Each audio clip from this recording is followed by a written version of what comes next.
क्या कभी आप लोगों ने सोचा था कि ज़मीन पर रहते हुए हम लोग सैयारों को देख पाएंगे, वो भी बिना किसी समझे जो दूरबीन कहते हैं, खुर्दबीन कहते हैं, क्या होती है जो साइंटिस्ट लोग यूज़ करते हैं जो सैयारों को देखते हैं।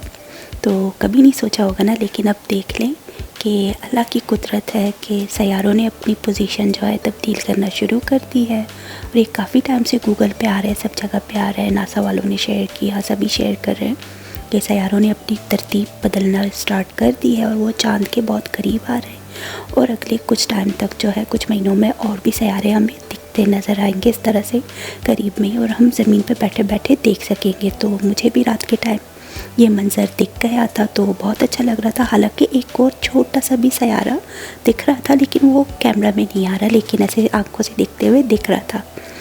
और ये वाला एक अलग ही मंज़र है। आप लोगों को लग रहा होगा सामने रेनबो है, लेकिन रेनबो और वो भी इतना छोटा सा कैसे हो सकता है, बिल्कुल भी नहीं।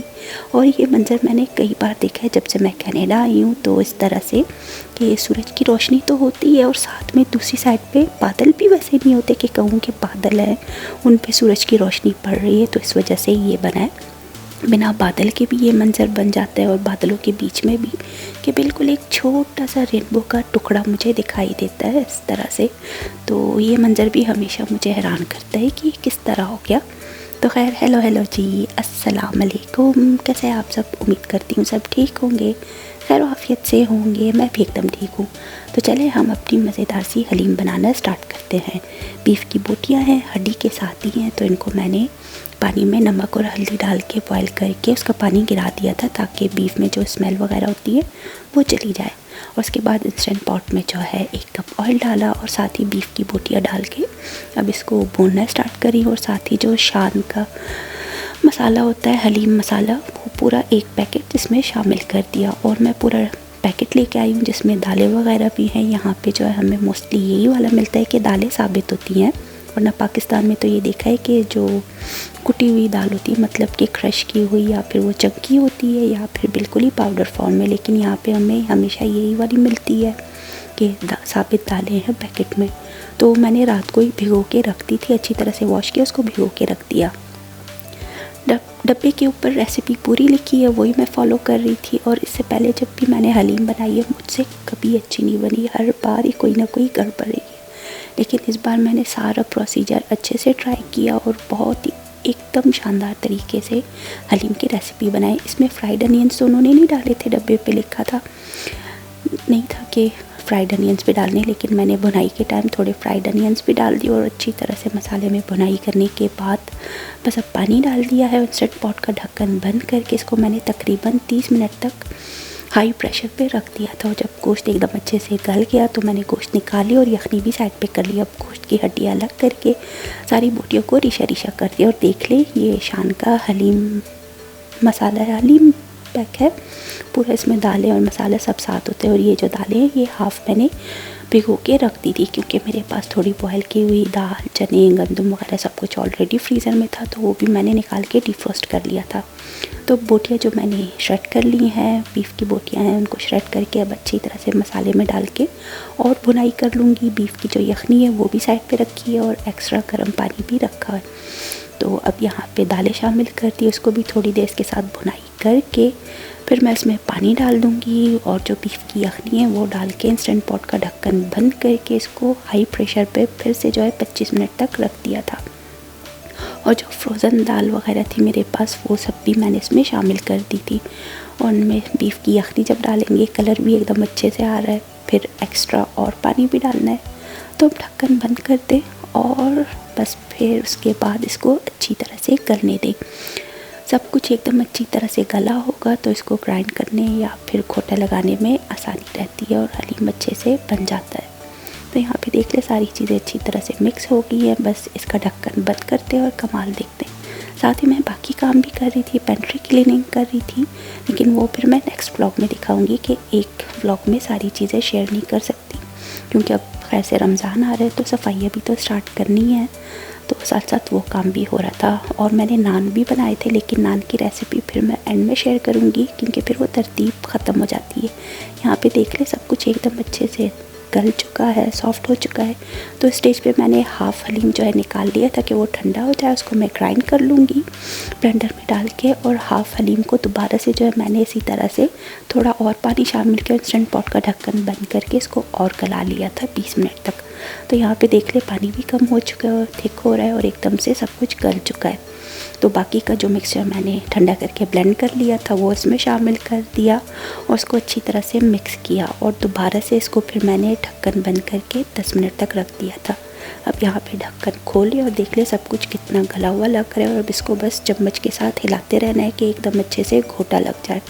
आप लोगों के पास लकड़ी का घोटा हो तो वो ज़्यादा ईजी है, मेरे पास यही एक चम्मच है तो इसी के साथ मैं घोटा लगा रही थी। और ये फ़र्स्ट टाइम हुआ है कि इस तरह का हलीम मुझसे पहली बार बना। मैं खुद वो थी कि कैसे बन गया, क्योंकि इससे पहले जब भी बनाती हूँ कोई ना कोई गड़बड़ी होती रहती थी। तो बस एंड में जो इसके ऊपर हम लोगों ने प्याज का तड़का लगाना है, फ्राइड अनियंस, और साथ ही जो है गरम ऑयल जो होगा तो वो डाल देंगे। यहाँ पे देख ले एकदम अच्छे से थिक हो चुका है, एकदम सही परफेक्ट सी थिकनेस आ गई है इसमें। अगर चाहे तो और भी थिक कर सकते हैं, मैंने बस इतना ही थिक रखा और प्याज का तड़का लगा दिया। तो एकदम अच्छे से तड़का भी लग चुका है। फिर से इसको कुक होने देना है, ये नहीं कि बस चूल्हा बंद कर दे, इसको अच्छी तरह से मिक्स करके अब बस इसको कुक होने देना है ताकि और भी थिक हो जाए ये। तो खैर बस फिर अच्छे से हलीम बन रहा था, और साथ ही फिर नान भी मैंने बनाना स्टार्ट कर दिए थे। हालांकि मैंने आटा सुबह ही गूंद के रख दिया था कि वो अच्छे से राइस हो जाए, खमीर आटा बन जाए, लेकिन ये कि रेसिपी फिर एक साथ हलीम की पहले शेयर किए, क्लिप्स तो आगे पीछे होते हैं, उनको एडिटिंग में एक साथ करना होता है। तो यहाँ पे मैंने तकरीबन ये 2 से 3 कप आटा ले लिया, उसमें नमक शामिल किया, 1 खाने का चम्मच यीस्ट शामिल किया और 2 चम्मच दही, थिक दही है तो वो शामिल कर दिया, और नीम गर्म पानी के साथ इसको अच्छी तरह से गूंद के फिर रख दूँगी किसी गर्म जगह पे या किसी कैबिनेट में रख दें तो एकदम अच्छे से राइस हो जाएगा। तो यहाँ पे देख ले अब गूंदना स्टार्ट कर दिया है। और अम्मी जान कहा करती थी कि अच्छा आटा वही लोग गूंदते हैं जिनके थाल के साइज़ जो है साफ़ होते हैं। तो अम्मी ये हमेशा बताया करती थी, तो इसी वजह से मैं भी कोशिश करती हूँ साइड से जो आटा लगा होता है वो अच्छी तरह से साफ़ कर लूँ, और ज़ाया भी नहीं होगा और फिर गंदा भी नहीं लगता, इस तरह से अजीब बुरा नहीं लगता। तो खैर देख ले आटा बस फ़िलहाल यूँ ही मैंने गूंद के रख दिया है। जब ये एकदम अच्छे से राइस हो जाएगा तो इसको दोबारा से पंचेस मार के इसको स्मूथ करके रख दूँगी कि ये और भी एकदम अच्छे से राइस हो जाए। फिंगर्स के ऊपर भी जो आटा लग जाता है वो भी बहुत हद तक कोशिश करती हूँ कि सब निकल आए।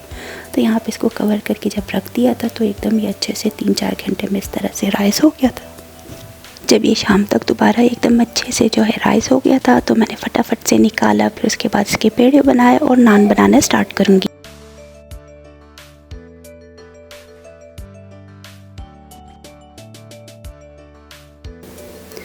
बड़े बड़े साइज़ के पेड़े बनाना स्टार्ट कर दिए, तकरीबन 4 पेड़े बन गए थे। मुझसे एक गलती हो गई थी कि मैंने पहले जो 2 पेड़े थे वो बड़े बनाने के चक्कर में कि नान बड़े साइज़ के बन जाएं तो उनको थोड़ा पतला कर दिया था, तो थोड़े से कड़क से बन गए थे। लेकिन बाकी के 2 नान जो है मैंने उनको ज़्यादा बड़ा नहीं किया और उनका साइज़ भी जो है थोड़ा सा मोटा और छोटा रखा था, तो एकदम अच्छे से बेक हो गए थे। तो इतने मज़े के नान बने थे कि ना पूछें।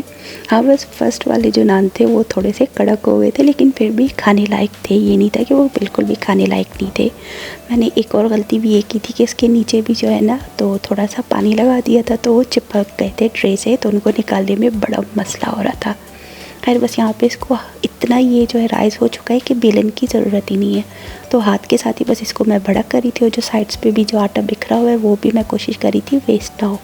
और इस तरह से नान के ऊपर प्रिक कर दे या फिर उंगलियों के साथ जो निशान बनाते हैं लंबाई में, तो उससे जो है फिर रोटियाँ ज़्यादा फूलती नहीं है, तो वरना इस तरह होता है कि एकदम से फूल के ऊपर आ जाती है। खैर यहाँ पे ये बन गया, तब इसको ट्रे पे डाला मैंने, और साथ ही जो है ऑयल का एक मिक्सचर बनाया है, थोड़ा सा कुकिंग ऑयल लेके उसमें मैंने थोड़ा सा आटा शामिल किया था, तो एकदम रोगनी नान जैसे ये बन जाएंगे इनकी शेप और कलर जो है।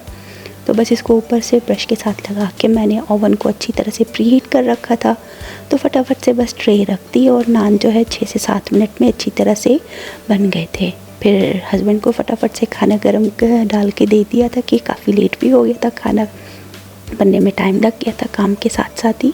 तो खैर यहाँ पे देख ले, बस अब आराम से जो है ये वाले बाकी के नान भी तैयार हो गए थे। और ये 2 नान तो बहुत ही अच्छे सॉफ्ट से बने थे, और इनको मैंने जब कट किया तो और भी अच्छे लग रहे थे। तो प्यारी शेप में और सॉफ्ट से नान थे, और हलीम बहुत मज़ेदार सा बना था। खैर फार्मूला कोई नहीं है कि आप कोई रेसिपी के लिए कोई फार्मूला यूज़ करें। सबसे अहम फार्मूला यही है कि आप मुसलसल मेहनत करते रहें और कोशिश करते रहें। प्रैक्टिस ही हमें अच्छे से अच्छा बनाती है। तो यही है फार्मूला अच्छी चीज़ बनाने का।